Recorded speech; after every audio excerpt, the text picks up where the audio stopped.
Sedan's Ingram. Oh, right. And Tomasi has been turned, and there's stacks on the middle of turn.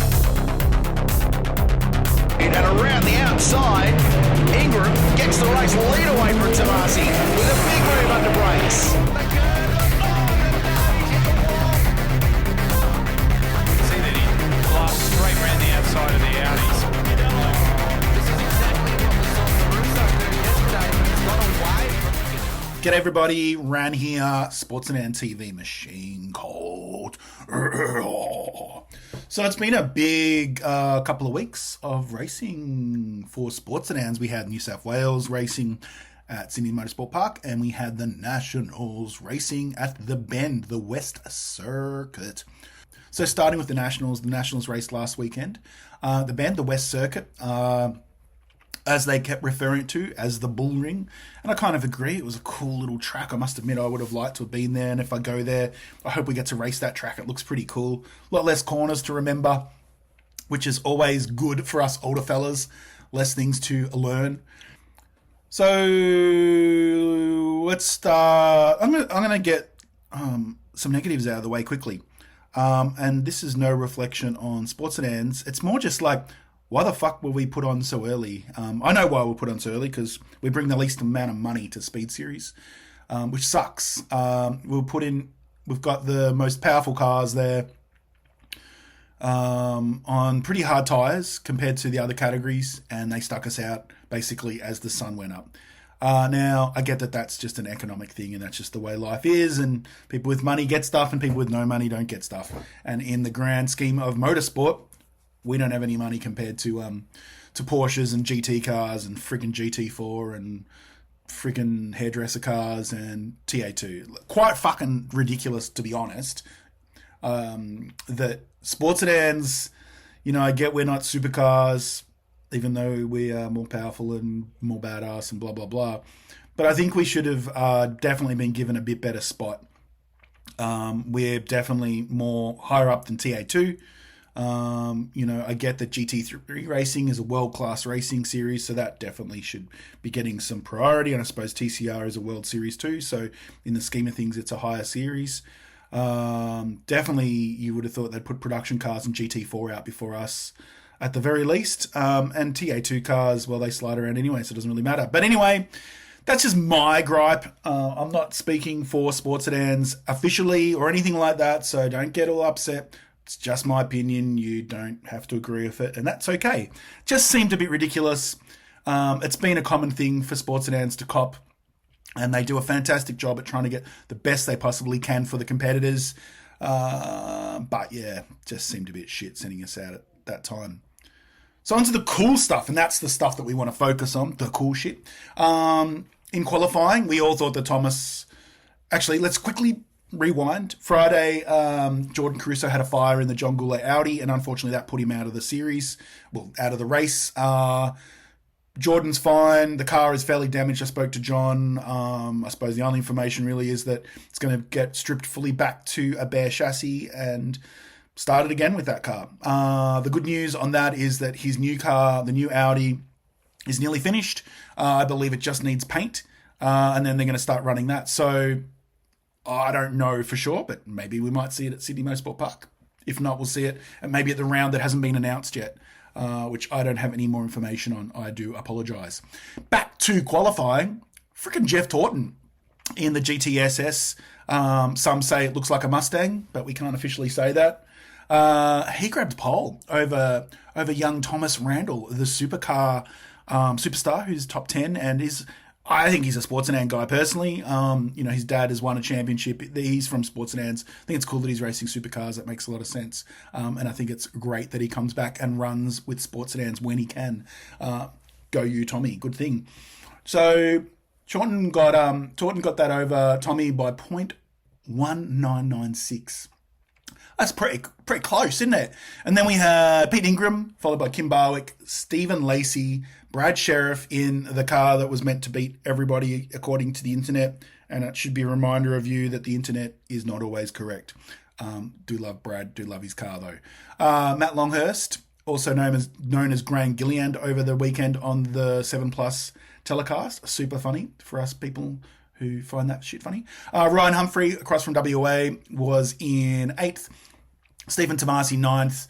Ashley Jarvis, John Crossing, Matt Ingram, Michael Robinson, and Mark Duggan. I think that was it.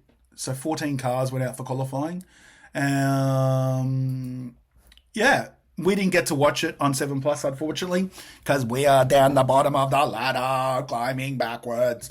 Anyway, then on to race 1. Race 1 was an effing doozy, and if you haven't watched it, you should watch the replay of 7 Plus's replay of it. It's sick! So, I'm not going to go over the race as such. Like, it was just a great battle up the front between Thomas Randall, Jeff Taunton, and Pete Ingram. And, look, Steve Tomasi was coming on strong, bro! As a Calibra guy now that I've gone over to that side, the Calibra side, I was cheering for you, bro. And I do like a black car as well. And you're a good kid. So I was cheering for you. And you were coming in thick and hard and fast and strong, as they say. God, I thought of a funny joke there, but I won't say it. It's probably too much. Anyway, it was a good race. And you guys did great. And it was an unfortunate coming together between Ingram and Tomasi. And from the look on the TV, it didn't look like it was anyone's fault as such. It just looked like one of those things. And I spoke to Peter Bowden, and he said, that they had a chat after the race, and they kind of agreed it was a bit both their fault. Well, like it was no one's fault. It just was what it was.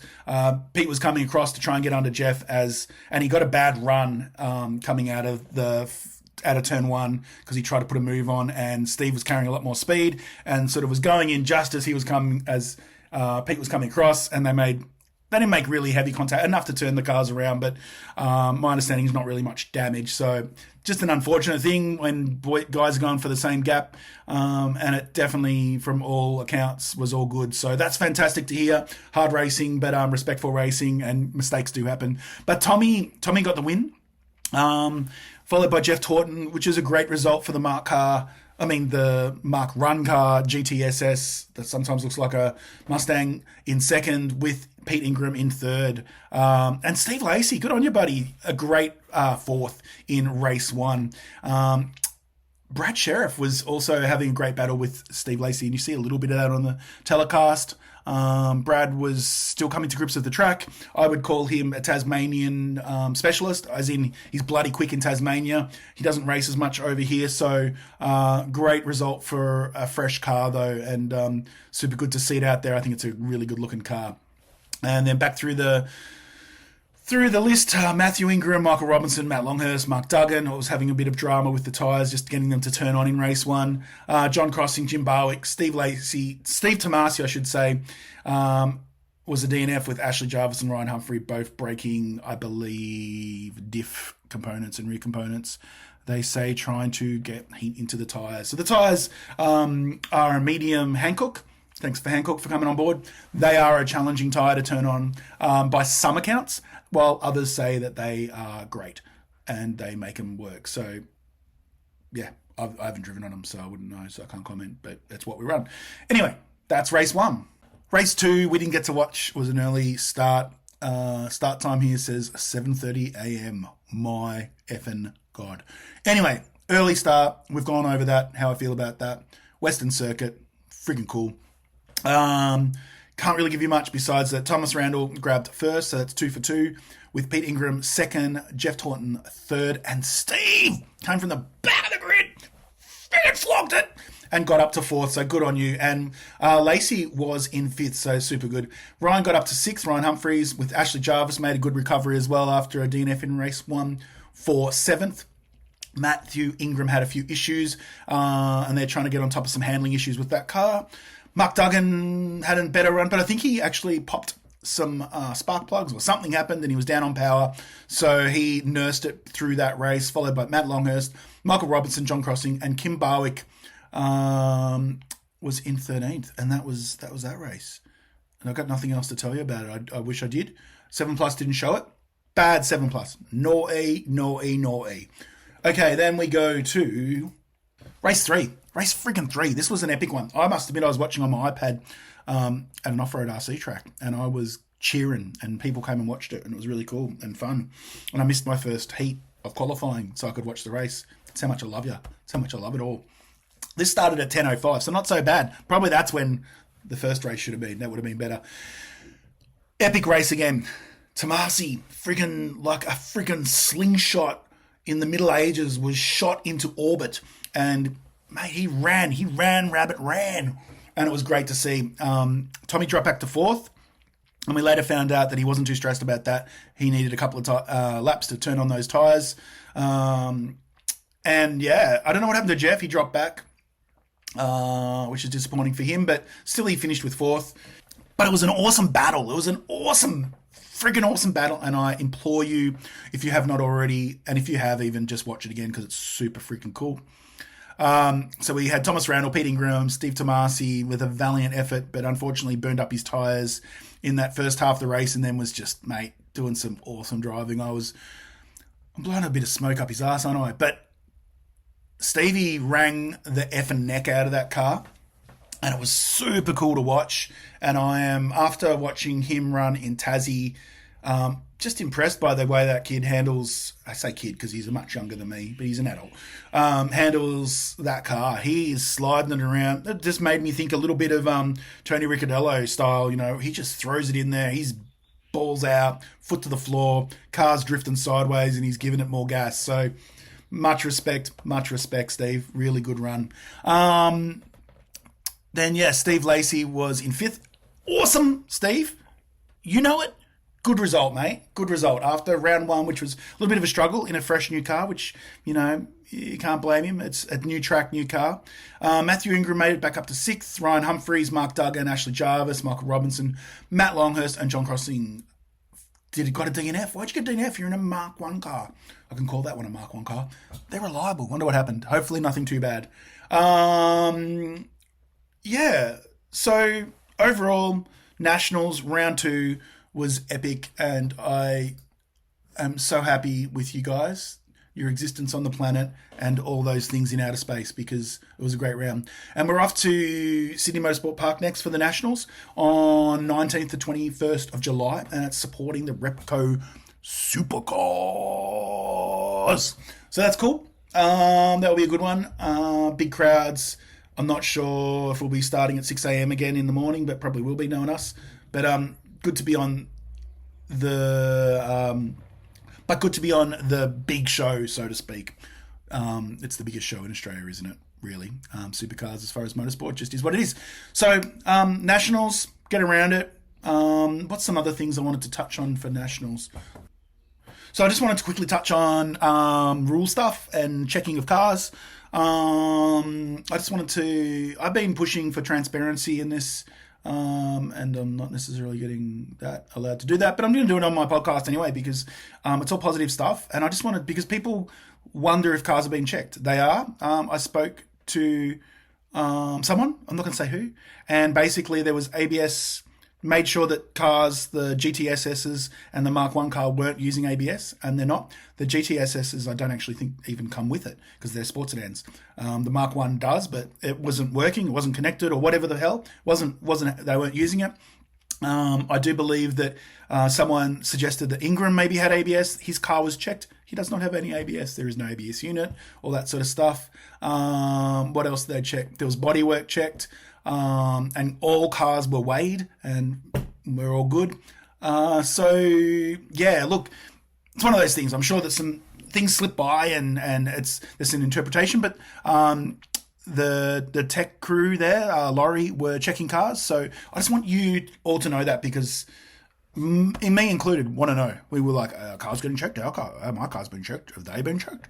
So yeah, in the grand scheme of things, for most of us on the internet, doesn't mean jack shit. We can't beat these motherfuckers. So, but the cars were getting checked, so that's a bloody good thing. Thank you very much, Nationals Precision. Good work, everybody.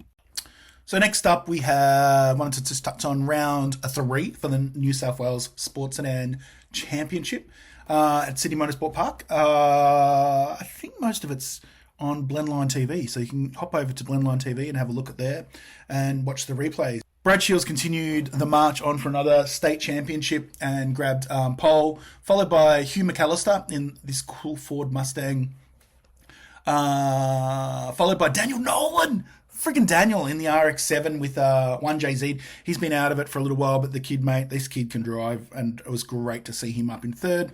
Followed by Nick Mantikos. Jude Barguana was across having a bit of a run in a Chev Corvette. Glenn Pro, Fred Geisler. Far out, I butchered that, didn't I? Graham Smith, Jeff Whitaker, and Steve Lacey had issues. Broken headers, maybe a couple of axles I think he broke over the weekend, so he had a bit of action. So that was qualifying. Race 1, Brad was killing him, flying away, but he had a issue in the car, and I think he had to do a reset. I'm not sure if it was the ECU issue or what happened there, but he had to do a reset. Ended up finishing second. Steve Lacey grabbed the win. He cruised on by, and Bradbury did. Well, but Bradbury was quick.